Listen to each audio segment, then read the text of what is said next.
Okay guys, welcome back to my channel. PEUGEOT E-5008 unveiled with up to 660 km of range. Here it is, the brand new PEUGEOT 5008 with more range and for the first time the availability of all-wheel drive. The new PEUGEOT 5008 is longer and taller than before. The wheelbase is also longer, meaning more space inside. Trunk space has increased too, from 167 liters to 259 with all 7 seats up.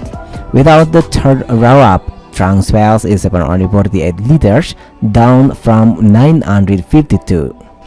There will be 3 electric versions. The first is a 73 kWh unit producing 210 PS, giving a max range of 501 km or 312 miles. The next is a long-range model with a 98 kWh battery and a front-mounted motor producing 230 PS, giving a range of a claimed 660 km or 410 miles. And for the first time, we have an all-wheel drive version producing 326 PS and a claimed 500 km or 311 miles of range from the same 73 kWh unit. A mild hybrid version is coming that uses a 1.2-liter 3-cylinder turbo engine producing 136 PS and 230 Nm of torque.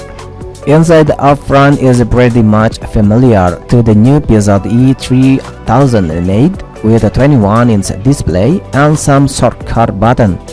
No pricing is yet to be confirmed, but you can assure this will cost more than the 3008. Okay guys, what do you think about the new PEUGEOT E-5008? Please leave comment down below. Don't forget to subscribe and hit the like button too. Thank you.